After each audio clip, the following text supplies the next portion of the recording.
so much for joining me for the webinar around exploring your connections. Now, we oftentimes hear that the number one way to get a job is through your network.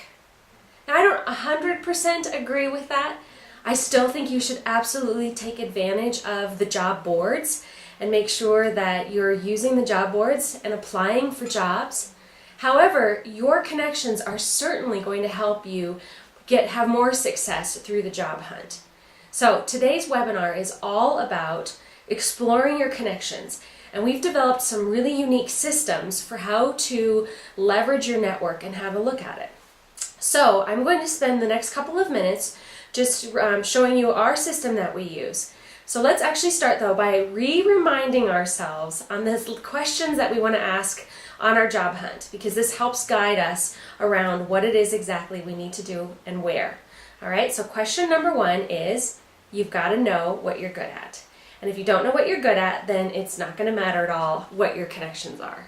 Okay, you have to go into every one of these discussions with so much confidence and belief in yourself, because you are amazing at what you do, and you need to be able to walk into any event when you're working with your network to say, I am really good at this. So it's really imperative that you know what you want to do. That's question number one.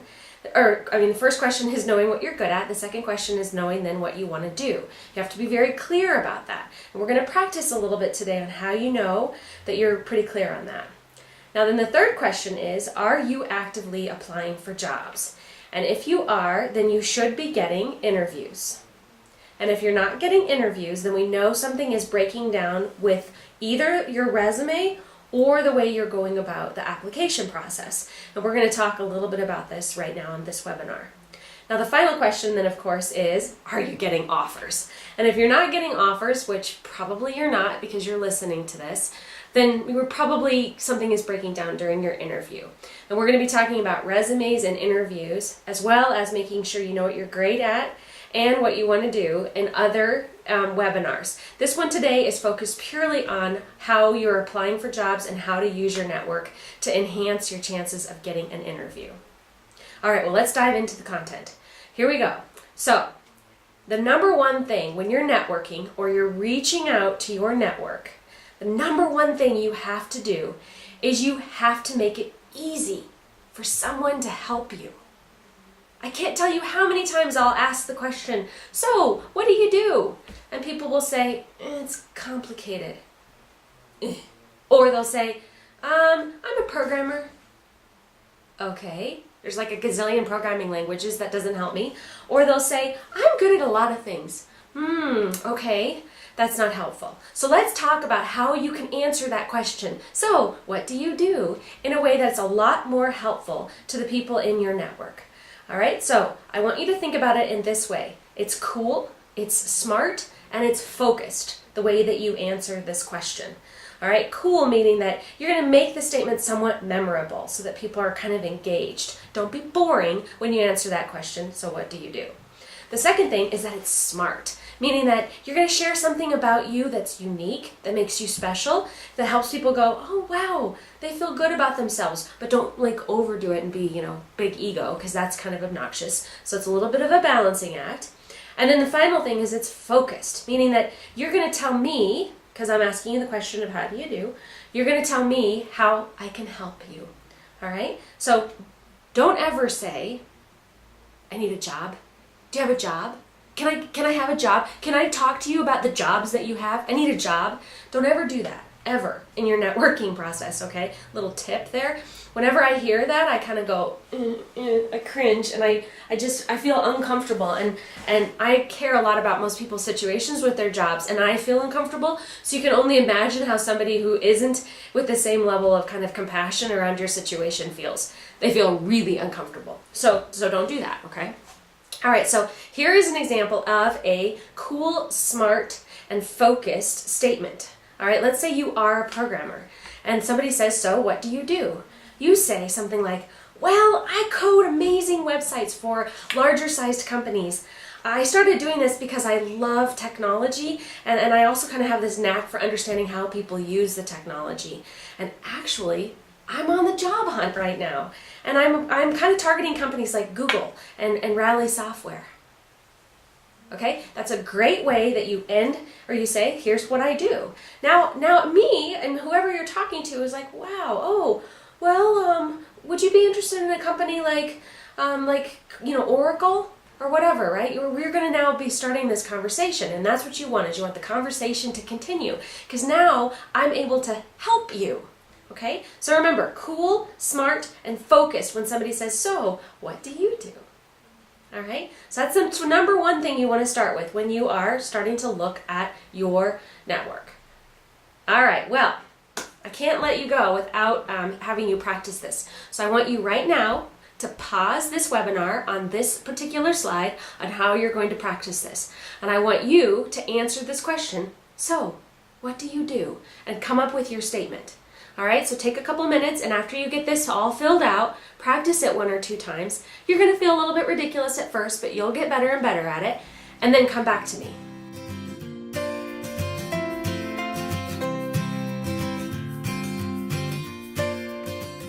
Now, I want you to now that you've got this great statement in place, what I want you to do now is think more about now, who are you going to be reaching out to? Who are you going to be leveraging now in your network? You know so many people. You know so many people who probably hire you right now, okay? But it's hard to get your arms around this. So we have a very, very specific activity that's also in the workbook around how to do this. So I want you to first of all start by writing down everybody that you know. And by the way, I recommend you do this in a way where you kind of have this with you all the time, because you are going to think of people at the craziest moments. So you're going to start writing down people that you know, and you're going to go, oh my gosh, I'm such a loser. I only know 20 people. You know more than that. Your brain has just paused on it. So that's why you need this piece of paper with you all the time, all right? So you're going to start writing down everybody you know. And maybe you have them on LinkedIn already. Maybe you have them on Facebook. Those are going to be 2 separate areas. Maybe you don't have them on Facebook or LinkedIn. For example, like my neighbor is an amazing connector, but he is not on Facebook. So my neighbor would be one of those people I would be writing down. My dentist, I happen to know, is actually also one of those connectors, so I'm going to write down my dentist. I don't even know if he's on Facebook. I really don't want him to see me on Facebook, so so he's going to be on my piece of paper, right? Prior colleagues that you have, bosses, vendors that you've worked with, all kinds of people, right? You're going to end up with a very, very long list of people that you know. And one day you're going to be driving down the road, and you're going to drive by Ozo's Coffee, and you're going to go, oh yeah, I remember when I met those people. Oh yeah, and then you're going to want to add it to your list, okay? So get a good list. And once you have this list, what I want you to do is to go through it and circle the people on that list that we're going to call level 1 people. I know it's not a great name, but let's just call them level 1 people. And these are the people that could hire you now, okay? So you know that they're in a position of hiring, right? You know, they may not have a job, but you know that they're a hiring manager. So go through, circle those people. Then go back through that list and underline the people that you know people. So for example, if you know that your neighbor's brother-in-law is a manager at Google, then you know that they know somebody who's a hiring manager, who is basically one of those level 1 connections, okay? So, and then everyone else on your list could be the I don't knows, or, I mean, probably they're going to be the I don't knows, because you'd be surprised how many people you know that know people, all right? So now, what you're going to do is you're going to have an action plan associated with each of these. Most likely on your list, there are less circles than there are underlines. So with those circles, I want you to go through and pick the ones where you have the strongest relationships. Hopefully you have maybe 4, 6, or 8, right around that, not a ton of people, but you want just like a handful, so it's pretty easy to manage, of people that you can, treat as your level 1s. And now, what I want you to do is I want you to take those level 1s and I want you to reach out to them. You cannot be afraid to reach out to these folks to see if maybe they can help you find a job. All right, so some statements that you probably want to use are here on the screen, and they're going to be things like, I'm exploring a few opportunities and would love to learn about your company. Do you know anyone that works there, or obviously they already work there, but or would you be open to having coffee with me where we could talk a little bit more about it? Or could we talk even on the phone for a little bit just about what's happening inside your company? Okay? And so you're going to just basically come up with a plan of how you're going to reach out to each one of these people. and make sure that they know your statement, right? I code amazing websites, or your kind of cool, smart, and focused statement, and then get that conversation starting with these people on your level 1 list.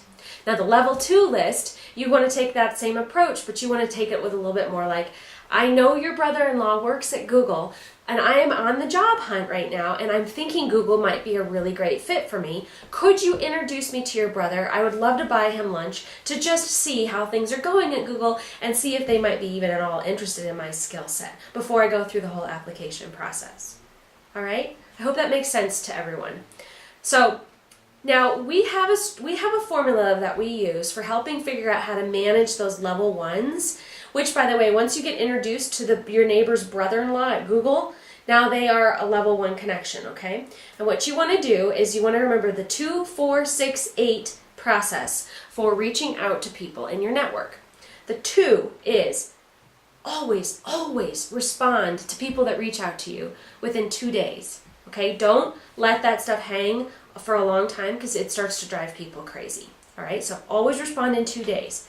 The 4 is think of these 4 strategic contacts that you really want to nurture, and you want to put a plan in place with them, all right? The 6th then is think of 6 things that you could do to reach out to those 4 people that are things that have really nothing to do with your job hunt.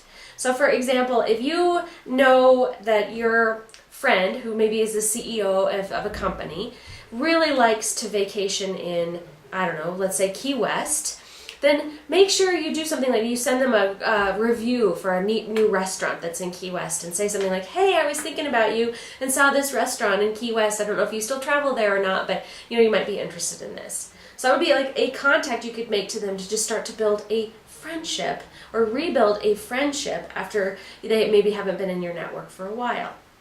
Try to come up with 6 things that you can do with these strategic contacts to just not have it be all about you, right? I need a job. Get me a job. Does anybody have a job? Can I get a job? You don't want it to be about that all of the time. So if you can just try to think of other things.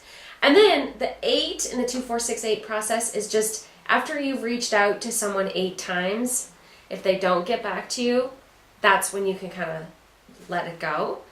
But don't give up before then, okay? Because people are really busy. They get bombarded with a lot of information and a lot of emails and a lot of calls.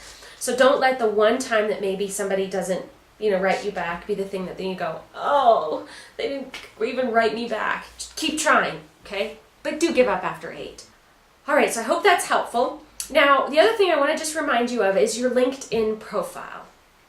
Now, I'm going to take off my kind of career counseling hat and put on my recruiter hat. And I'll tell you this, that the number 1 place we go to find people when we're recruiting is LinkedIn. So you need a very strong LinkedIn profile that describes exactly what it is that you can do, and it gives us also a picture of what it is that you want to do next. Because recruiters are going to be up there on LinkedIn, possibly putting in, product management with experience in software development, and then they'll probably narrow it down by, Colorado or wherever your zip code is.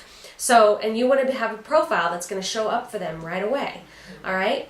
Now, you can also use LinkedIn as a place to do some networking. So when you start to think about these second-level connections, use LinkedIn to see if people are connected to people that you're interested in, and ask for an introduction, all right? It's okay to do that. I guarantee you that if you do not ask for an introduction, you're not going to get one. So you might as well ask, okay? Worst thing that happens is people ignore you. Or they say, I guess the really worst thing is, I'm not introducing you because I don't like you. But who would do that, right? That doesn't make any sense. Why would you even reach out to people like that? You want to reach out to your fans, always. Don't ever reach out to people who aren't your fans. Okay, so don't forget to use LinkedIn. And if you need help with LinkedIn in terms of how to really use it, please reach out to us, and we're happy to coach you around LinkedIn. It is an incredibly powerful tool that does a lot of what we've talked about today, but just in one sort of area of your network, not your full network that you probably have. And then, don't neglect things like other social media. So look, I would definitely recommend, if you're actively on the job hunt, that you do let people know on Facebook, and if you're on Google+, or if you're on Twitter. I maybe think a little bit differently about it with Twitter. Just make sure you kind of, say it very cautiously. But hopefully everyone on your Facebook list are people who are your friends and fans, and they're going to want to know how they can help you. All right, well, here again is our contact information. If there is anything we can do to help you, please let us know. We really, really hope that soon you find something that you love. All right, thanks so much.